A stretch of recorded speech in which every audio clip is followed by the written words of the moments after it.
Ça donne moins 45% sur les 12 mois. On a lancé des tests d'hygiène 4 fois par an tous les trimestres dans tous les hôtels.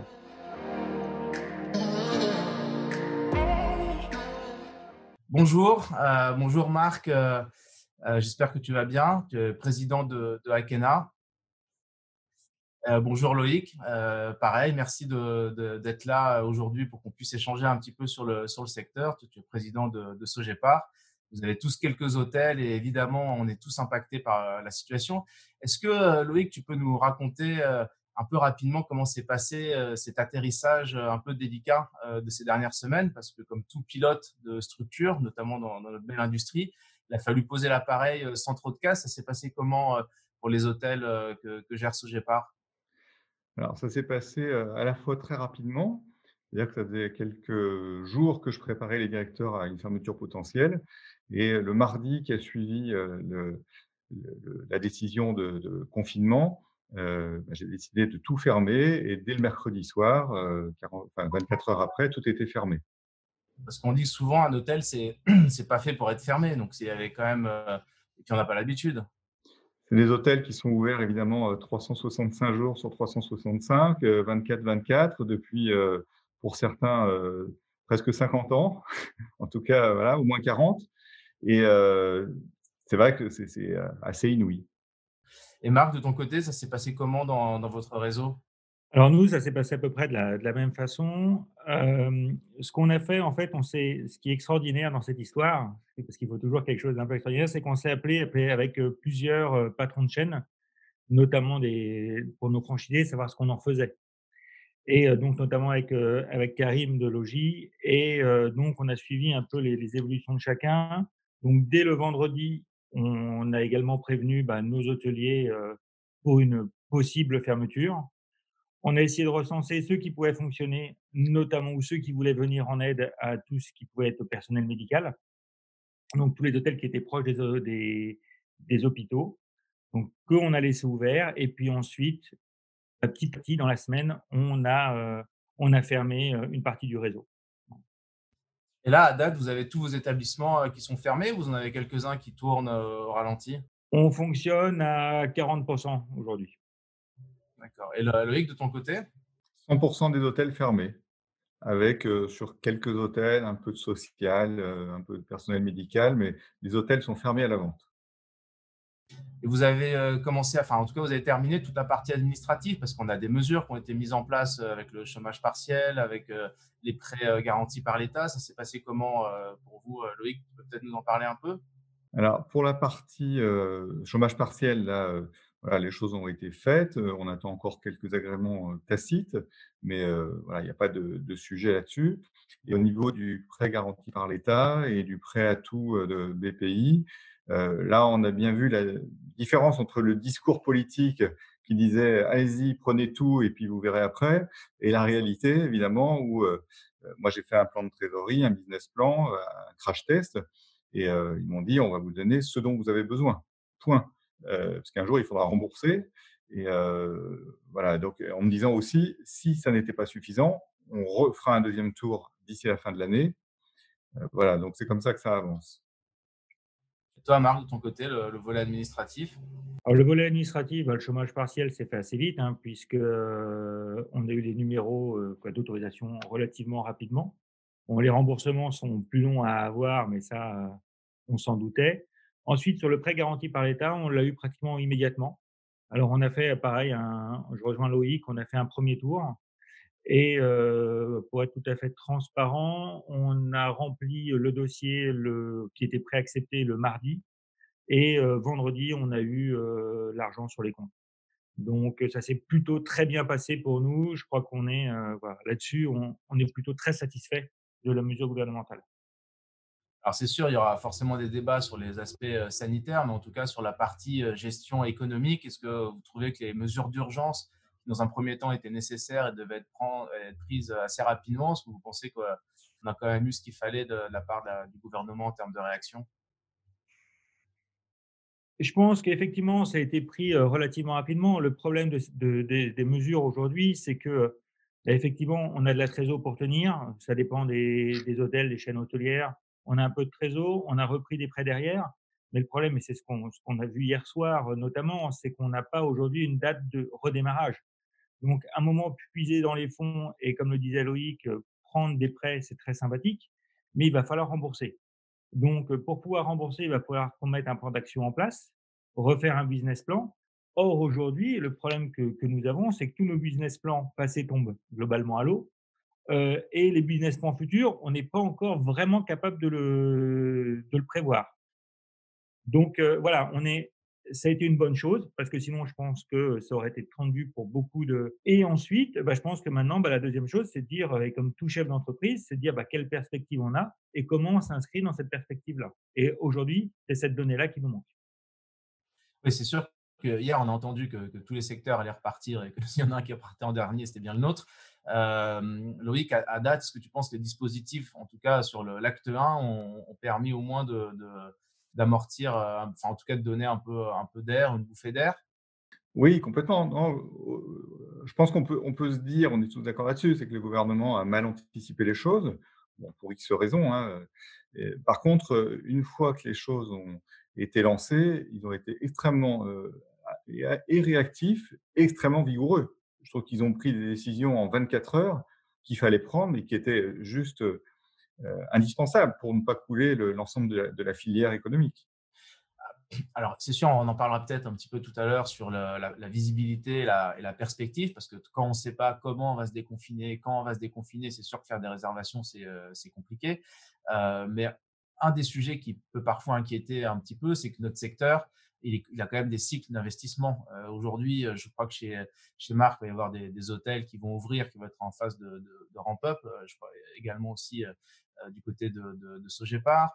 On a des cycles d'investissement, vous avez probablement des plans d'investissement qui étaient faits. Alors, comment tout ça va se télescoper entre alourdir quelque part un petit peu la dette avec les prêts de trésorerie immédiats pour maintenir l'activité et maintenir l'offre, et comment on va demain être capable de faire ce cycle d'investissement qui est nécessaire à notre secteur, parce qu'il a appuyé sur les deux. Il y a le service qui est de la conjoncture, et puis il y a l'investissement qui est un cycle plus long. Comment voyez-vous les choses? Est-ce que ce moteur de l'investissement en France est vraiment en danger après le premier plan de sauvegarde à très court terme? Est-ce qu'on sera capable d'aller redémarrer ce sujet de l'investissement derrière? On a 2 hôtels effectivement qui devaient ouvrir en septembre et en juillet. Donc déjà, c'est un peu reporté parce que, les chantiers, sont à l'arrêt. Donc on peut pas arrêter. Heu, et on va ouvrir les hôtels, on les ouvrira soit en septembre, soit plus tard, parce que si le marché est encore, à -70 ou à -90, on attendra un peu que les conditions soient meilleures pour, ouvrir ces hôtels. Par contre, on avait des projets de rénovation, et ceux-là, on les gèle.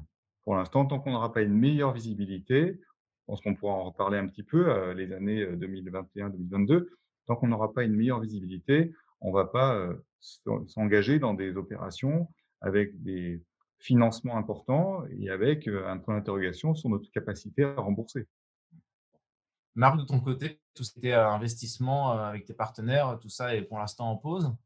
Alors, tout ce qui est oui, on a une grosse pause par la conjoncture, bien évidemment. Alors nous, on a 3 hôtels en construction aujourd'hui.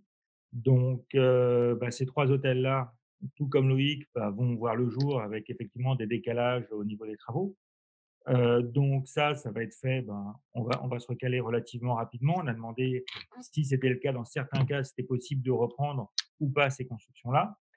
Ensuite, bah, les périodes de rénovation dépendent également des franchisés. Donc ça, effectivement, je pense qu'on va avoir un décalage et puis, nous, en tant que franchiseurs, finalement, bah, toute la période de recherche de clients et autres est aujourd'hui complètement à l'arrêt. Donc, on avait des projets qui étaient en cours de signature ou qui sont, bah, pré-signés et non commencés et ceux-là, globalement, sont automatiquement décalés dans le temps. Donc, voilà. Ça me fait penser à quelque chose en t'écoutant parler. C'est vrai que qu'on a regardé chacune des crises qu'on a pu avoir dans le secteur, et celle-là, elle est assez inédite et particulière. Je ne vais pas faire de comparaison hâtive, mais c'était une période où justement les hôtels avaient besoin de réseaux, d'enseignes, de marques, de distribution, et que c'était peut-être un peu plus délicat quand on est seul dans une situation qui est extrêmement compliquée. Donc peut-être tu auras des bonnes surprises, sait-on jamais. Alors, ce qu'on a fait pour te répondre, c'est que tous les clients qui étaient soit avec, des DIP déjà signés, des pré-contrats déjà signés, ben, on leur a garanti tous nos services. C'est-à-dire qu'on a accompagné bien évidemment tous nos franchisés, que ce soit sur le plan juridique, enfin beaucoup sur le plan juridique ou social, pendant cette crise. Donc on les a informés, on a mis, nos cabinets d'avocats aussi à disposition et le tout payé entre guillemets «par la chaîne» pour qu'ils puissent avoir un maximum d'informations, et puis regrouper également les informations avec ce qu'ils avaient. Donc aujourd'hui, on a mis également tous nos, prospects finalement dans ce cercle-là, pour justement leur montrer aussi quel était l'accompagnement, qu'on voulait faire puisque nous, dans notre prospection, on parle souvent d'accompagnement humain et en fait, c'était là aussi de montrer que pendant cette crise-là, finalement, bah, la franchise jouait son rôle d'accompagnement et essayait d'aller au bout de la démarche. Mais voilà, on aura peut-être des bonnes surprises, mais c'est vrai qu'aujourd'hui, bah, dans tous les plans finalement d'investissement, je vais pas te dire que l'année, sera blanche, mais je pense que, effectivement, ça il va falloir rassurer pour pouvoir, repartir, sur de bonnes bases. Et toi, Loïc, de ton côté, parce que vous avez quand même plusieurs enseignes au sein de Sogepar, comment s'est passé l'accompagnement et le soutien des réseaux? Alors, on va travailler donc prochainement avec Best Western Accor, hein, en Novotel. Donc on n'est pas je ne pratique pas avec, une exploitation en cours, donc sinon on est avec Louvre-Hôtel et je trouve et on trouve, investisseurs qui ont été, très réactifs, très accompagnants, très, collaboratifs aussi. Ils ont beaucoup travaillé avec la l'AIFE. Voilà, donc on est plutôt satisfait de la façon dont les choses se déroulent. Bon, bah, finalement, il aura fallu une crise pour que tout le monde se rapproche un petit peu. On trouvera des vertus à cette période du coronavirus. Là, en ce moment, dans le secteur, il y a une espèce de fronde qui est en train de gronder autour de la réaction qu'ont eu les grands distributeurs, les fameuses OTAs. Est-ce que vous, de votre côté, vous avez vu des situations qui étaient abusives, le mot est peut-être un peu fort, mais en tout cas, qui n'étaient pas fair-play vis-à-vis du secteur? Marc, chez toi, vous avez observé des choses comme ça? Alors, on a eu des remontées, des franchisés qui trouvaient que c'était, allez, qu'il y avait des méthodes quelque peu limites. Je pense qu'aujourd'hui, toute cette période-là, on va pas dire derrière nous, mais voilà, ça s'est régulé. Je pense que tout le monde a été pris également un peu au dépourvu. Heu et aujourd'hui, voilà, on n'a plus de remontée dans ce sens-là. Alors, je suis pas rentré dans le détail, si tu veux, du problème, parce que, bah, effectivement, sur la première semaine, on a eu des forts retours. Heu, Aujourd'hui, on n'en a plus, donc je veux te dire que, je pense que ça s'est, globalement régulé et que les solutions ont été trouvées. Loïc, de ton côté, sur les hôtels, c'était surtout le sujet des annulations qui avait fait un peu grincer des dents, non? Oui, bon, moi comme Marc, on n'a pas eu de sujet particulier. Il y a eu forcément quelques anicroches, quelques, voilà, mais il n'y a pas de tension particulière, à ce sujet. Bon, comment vous voyez un petit peu là, si on devait mettre à jour les business plans, ce qui est un peu le travail que vous avez dû certainement faire pour l'atterrissage 2020. Vous voyez ça comment? C'est quoi la perte de chiffre d'affaires que vous avez à l'esprit, Loïc, de ton côté, l'exercice, ça donne quoi? Ça donne moins 45% sur les 12 mois, C'est donc inédit, hein. ouais, c'est ouais, quelque chose, d'inimaginable, d'impensable. Aucune boîte n'est structurée à s pour supporter, une baisse de chiffre d'affaires aussi forte. Nous, on a forcément des coûts fixes, qui tombent quoi qu'il arrive, hôtel ouvert ou fermé, et je ne parle même pas, hein, des amortissements, d'emprunts. Donc c'est sûr que chaque mois nous coûte très cher et on va faire enregistrer une perte lourde là sur 2020. D'accord, et les aides là que vous avez pu intégrer dans vos modélisations de projections de business plan, elles permettent vraiment d'amortir un peu cet effet-là? Ou parce que c'est sûr qu'il y a une grosse baisse sur la top line, mais est-ce que derrière vous avez une partie, enfin, en tout cas, est-ce que ça a été un peu lissé par les aides? Alors moi, j'appellerais pas ça des aides, moi j'appellerais ça uniquement un accompagnement, trésorerie. Mais pour l'instant, il y a aucune aide, hein, nous, on a lancé une opération en interne que j'ai appelée, «zéro chiffre d'affaires, zéro charge». Donc on a regardé vraiment partout là où on pouvait, suspendre des contrats, voilà, négocier les choses. Mais, aujourd'hui, on n'a pas d'aide. Alors la grande nouvelle, c'est, l'annonce hier d'Emmanuel Macron, qui a parlé effectivement d'aide et d'annulation de charges pour les secteurs, impactés comme, le tourisme. Donc, j'espère qu'il pense bien à nous quand il nous intègre dans ce secteur-là. A priori, tourisme et événementiel. Ce matin, Bruno Le Maire disait qu'il allait reprendre un peu le sujet avec Jean-Baptiste Lemoyne. Donc c'est bien Bercy qui va venir en soutien de ces sujets-là. Donc je pense que c'est plutôt, en tout cas techniquement, une bonne nouvelle, je pense pour le secteur. Marc, de ton côté, l'atterrissage des business plans qui t'est remonté au niveau des hôtels ou vis-à-vis de ce que vous faites. On est dans les mêmes chiffres globalement à peu près, hein. Nous, sur l'année, on avait une bonne croissance qui était prévue avec le travail qui a été fait depuis plusieurs années. Ce travail aujourd'hui tombe complètement à l'eau, quoi. Donc, on va repartir sur un chiffre d'affaires qui va être comme on a des constructions en cours, on part sur un chiffre d'affaires qui va être relativement étal par rapport à l'année passée, mais on abandonne toute croissance. Donc, tout ce qui remet en cause les investissements et puis on est sur sur la même problématique, hein, 0 rentrée d'argent, 0 charge. Donc, comment on fait? On reprend les contrats, on renégocie. Par contre, je tiens absolument à régler tous mes fournisseurs qui ont les mêmes problèmes finalement que nous. Donc c'est également l'avantage que l'on a eu avec le plan de trésor qui a été mis en place par notre banque. Alors même si on en avait, mais ça nous permet d'avoir plutôt cette souplesse. Donc on règle nos fournisseurs et puis après, on regardera comment ça va se passer. Mais ouais, l'objectif, c'est 0 rentrée d'argent, 0 charge. Donc on attend les plans, on a ce premier accompagnement qui fait bien évidemment du bien et qui nous fait aussi du bien, qui va faire du bien aussi à nos fournisseurs, hein, faut pas se leurrer.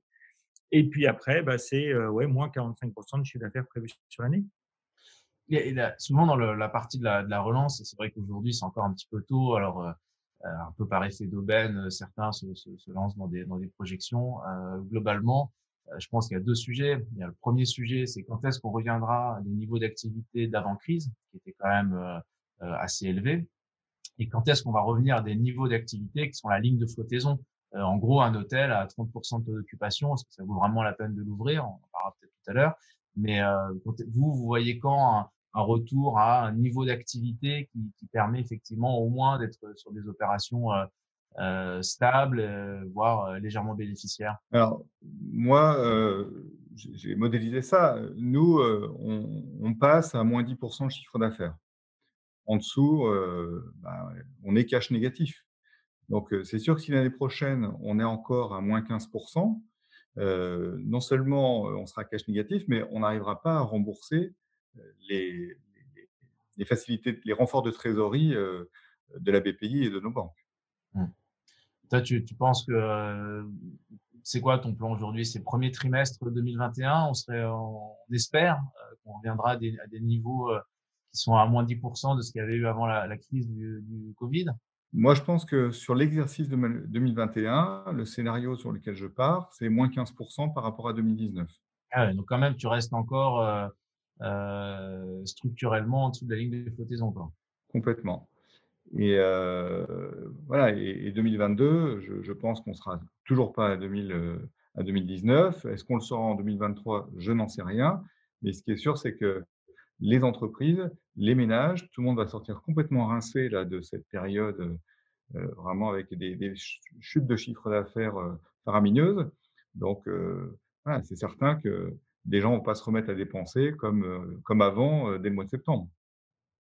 Tout le monde est sur des plans d'économie, comme le disait Marc tout à l'heure. Il y a des décisions qu'on est en train de prendre, voilà, faut tout ce qui n'est pas indispensable, dans les dépenses ou tout ce qui peut être reporté, on va les reporter. Marc, de ton côté, toi, tu vois quand un retour un peu à une activité, on va dire moyenne, pas au niveau du plus haut du précédent cycle? Alors par nous, notre parc, hein, qui sont vraiment des hôtels bureaux entre 2, 3 étoiles, si tu veux, je pense qu'on va reprendre une activité, pas normale, mais on l'activité va reprendre en septembre, tu vois? On va retrouver des clients, on va réussir à s'adapter. Mais effectivement, je pense qu'en 2021, on perdra entre 10 et 15 de chiffre d'affaires et puis nos retours à la normale, globalement plus ou moins en 2022, quoi. Heu, Aujourd'hui, encore une fois, le problème, c'est qu'on n'arrive pas moi, je n'arrive pas à mesurer le réel impact, de la crise sur l'intégralité de nos clients. Donc, les indicateurs économiques nous disent qu'à un moment, effectivement, les dépenses vont être stoppées au niveau d'entreprise. Ensuite, l'avantage qu'on a, c'est que nous, dans nos panels de clients, on a 75 de, entre guillemets, «commerciaux» et de managers.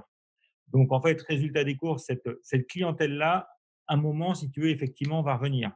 Mais par contre, en termes de prix, en termes de on a très peu en termes de prix, on va devoir faire des efforts et entre guillemets, «l'avantage que l'on a, si on connaît une clientèle étrangère, ça représente à peu près 5 de notre chiffre d'affaires. Donc en fait, aujourd'hui, on va aller travailler sur notre clientèle nationale très forte, pour essayer effectivement de faire des prix, pour effectivement avoir le meilleur rapport qualité-prix et la semaine et le week-end. Donc voilà, on tape sur, ouais, à peu près entre 10 et 15 de chiffre d'affaires en moins pour 2021 et j'ose espérer une, remise, à plat à partir de 2022. L'un des gros sujets est évidemment, les discussions s'accélèrent sur qu'est-ce que doit être un plan de relance pour le secteur. On essaie d'y apporter le maximum d'analyse et de visibilité. Un des grands sujets, ça va être, dans un moment où en urgence, on a sauvegardé les emplois, ce qui veut dire que quelque part, on a essayé de maintenir la capacité des entreprises à avoir des frais de déplacement professionnel, et aux ménages à avoir un pouvoir d'achat. Même si on pourra en discuter, je pense qu'il y aura des choses qui vont probablement changer, puis il y aura des impacts durables.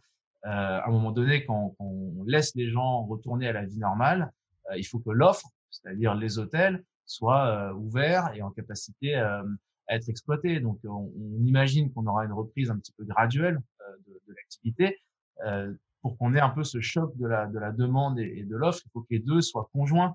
Est-ce que demain, parce qu'on parle cet été, si on prend, ça nous concerne un petit peu moins parce qu'on est plus sur des clientèles à faire avec vos établissements, mais si on va prendre un exemple voisin du nôtre avec l'hôtellerie de plein air, si on peut pas ouvrir la piscine ou la base ludique, si on peut pas faire les élections de Miss France dans les discothèques ou Miss Camping, etc. Est-ce que ça vaut vraiment la peine d'ouvrir? Est-ce que c'est possible d'ouvrir en tournant à 30 ou 40% d'occupation? Euh, Toi, Loïc, dès que vous pouvez réouvrir, vous allez tout de suite réouvrir, peu importe le niveau d'activité? Non, on doit encore affiner là les modèles pour déterminer les points morts. Mais bon, ce qui est certain, c'est qu'on ne va pas tout redémarrer en même temps. On a des hôtels qui ne sont pas des combos, mais qui sont des jumeaux, qui sont à proximité et on commencera par en ouvrir, un des 2 ou un des 3. On va tester le marché comme ça et puis on va voir si ça passe. Mais il faut qu'on fasse effectivement, vraiment cette hypothèse de savoir à quel niveau de TO, on doit ouvrir. Maintenant, je pense qu'il va falloir qu'on ouvre aussi, parce qu'à un moment donné, les équipes vont péter un plomb. Les gens, ils sont confinés chez eux. Là, ils commencent vraiment à avoir marre, pour certains, et ils ont envie de reprendre. Après, si on veut que l'économie se remette en marche, il faut qu'on joue le jeu aussi. Donc moi, je sais qu'on va rouvrir avant d'avoir atteint le point mort. Marc, vous avez prévu, vous, dès que c'est techniquement possible, de réouvrir? Bien sûr. En en fait, nous, on s'est relancé, il y a maintenant, 4 ans. Hem On a beaucoup de propriétaires exploitants et de gérants mandataires. Donc soit qui vivent dans les hôtels, soit qui vivent à travers leurs hôtels. On a très peu de groupes qui ont 3, 4 hôtels. Et donc, résultat des courses, beaucoup sont déjà dans leurs établissements et donc je pense qu'effectivement, comme Loïc, à un moment, on va devoir aussi accompagner, l'économie. C'est-à-dire qu'on va pas devoir se rester fermé. Je pense que les Français, malgré tout, vont avoir envie de vacances en juillet-août, malgré ce que l'on entend et on doit être là également pour les accompagner, pour les accueillir. Donc, je pense que ça fait aussi partie du tissu, économique et effectivement, je pense qu'il y a des hôtels qui perdront, bien évidemment de l'argent, mais ce sera une stratégie à faire et puis, c'est, d'accompagner ces ouvertures. Mais oui, je pense qu'on sera ouvert, relativement rapidement. Et puis pour les équipes également, puisqu'il y a un lien social au travail et je pense que, si on veut également les accompagner, il faut qu'ils retrouvent, leur lieu de travail pour qu'ils puissent aussi, reprendre confiance, reconsommer. C'est ce que tu disais tout à l'heure, à un moment, il va falloir que la machine se remette en marche et ça fait partie aussi de notre, lien d'accompagnement social. Alors faisons un petit peu de prospective rapidement ensemble. On imagine que les entreprises, pour ce qui est les voyageurs d'affaires, ce qui représente quasiment 70% du chiffre d'affaires de l'hôtellerie annuel, c'est-à-dire du lundi au vendredi, tous ceux qui se déplacent pour des raisons à faire. Donc, c'est important de remettre ça dans le radar des plans de relance. Ces gens-là sont essentiellement des clientèles domestiques, nationales, donc des sociétés françaises qui se déplacent en France. Deuxième volet de volume, ce sont nos voisins européens directs. Et puis ensuite, plus on va monter en gamme, plus on va être dans des grandes métropoles, plus on va avoir ce tourisme international, voire long courrier, qui lui, à mon avis, de toute façon, va le mettre de côté. Je pense que c'est ni prioritaire, ni celui qui reviendra le plus rapidement. Donc, si on reprend ces entreprises-là, est-ce qu'elles vont pas être à même de faire deux arbitrages? Un premier arbitrage sur tout ce qui va être la réduction des coûts de déplacement, et un deuxième arbitrage, enfin, dans un contexte qu'on peut imaginer un peu morose économique, et un deuxième arbitrage qui est que finalement, la révolution digitale, c'est presque le virus qui l'a faite dans les entreprises. On voit aujourd'hui, on est en train de faire d'échanger avec les outils digitaux. Et donc, est-ce qu'il n'y aura pas une logique de rationalisation des déplacements et des rencontres? Loïc, tu vois ça comment? Alors, il n'y a pas de vérité absolue, hein, on apprendra en marchant, mais est-ce que tu réfléchis de temps en temps un peu à ce que sera demain notre activité? Oui, bien sûr. Effectivement, tout ça, cette pandémie, fait bouger énormément de lignes, accélère des mutations, notamment digitales, on l'expérimente tous. Heu, je pense qu'on est loin de mesurer, tous les impacts que vont avoir cette période de 2 mois où la France, vit, recluse, chacun chez soi. Il y aura des impacts, au niveau effectivement digital, il y aura des impacts au niveau restauration. La restauration ne va pas réouvrir évidemment comme, elle a fermé. En termes d'hygiène, en termes sanitaires, voilà, l'hôtellerie répondait à certains critères de sécurité, certains critères aussi de développement durable. Là, maintenant, il y a cette donnée sanitaire qui va être prépondérante aussi. Voilà, mais je pense qu'il est beaucoup trop tôt pour imaginer tous les impacts. On peut se dire effectivement que les dans le milieu des affaires, on va plus travailler en télétravail, donc peut-être moins de déplacements. C'est difficile de le dire et puis on aura peut-être des contre-effets, notamment on parle aussi de réindustrialiser la France, de, relocaliser certaines productions. Donc ça, ce serait très bon évidemment pour le business de nos hôtels qui sont très, comment dire? Très axés sur la clientèle affaires. Ça, la réindustrialisation, c'est un process qui prendra probablement 10 ans. Marc, tu vois comment un peu les évolutions dans les modes de consommation? Je pense que, on a un premier point d'arrêt, quoi. Là-dessus, on est tout à fait d'accord. Après, qu'est-ce que ça va changer? On sait très bien que, entre la théorie, si tu veux, et puis la pratique, il y a souvent un écart et on le voit très clairement, en ce moment, entre la gestion de la crise, du début de la crise et puis celle que l'on vit, aujourd'hui actuellement. Moi, je pense qu'effectivement, il va y avoir un mode de consommation qui va être complètement différent. Effectivement, les entreprises vont rationaliser, également les déplacements. Je pense qu'on verra très clairement au mois de septembre les grandes tendances qui vont commencer à se dessiner et à partir de ce moment-là, on va s'adapter. Hem, nous, après, c'est effectivement, de pouvoir s'adapter à ces premières perspectives économiques qui vont arriver. Or, aujourd'hui, on les a probablement pas. Alors, on va remettre l'accent sur différentes choses, mais, ce qui est assez drôle, en fait, là, je prêche un peu pour ma paroisse, mais nous, le 23 mars, pour le salon de la franchise, on lançait Akena s'engage. Et en fait, c'était, ça fait maintenant 4 ans que je suis à la tête de l'entreprise, on n'achète que du français quand c'est possible, qu'avec des PME locales. On lance les premiers hôtels, 100 écologiques, donc avec celui de Rosé qui devait ouvrir en novembre, mais, grosse prospective. On a lancé des tests d'hygiène 4 fois par an à tous les trimestres dans tous les hôtels, donc qui nous permettaient d'accentuer et on a un aspect solidarité qu'on était en train de lancer également. Donc nous, ce qu'on se dit, c'est qu'on était plutôt dans la bonne démarche, si tu veux, au niveau des grandes tendances. Après, effectivement, il y a toute cette partie informatique, digitalisation qu'il va falloir regérer, repenser et puis, je pense qu'il va aussi y avoir tout le lien humain qu'on va être obligé de repenser et avec nos équipes et avec nos hôteliers et la façon de voir également nos business. Voilà. Donc ça va arriver finalement dans un second temps. Mais, à partir du mois de septembre, pour notre clientèle, on va regarder exactement ce qui va se passer, sur quelle, projection on va pouvoir se donner pour la fin d'année et puis qui nous donnera également les projections, de 2021.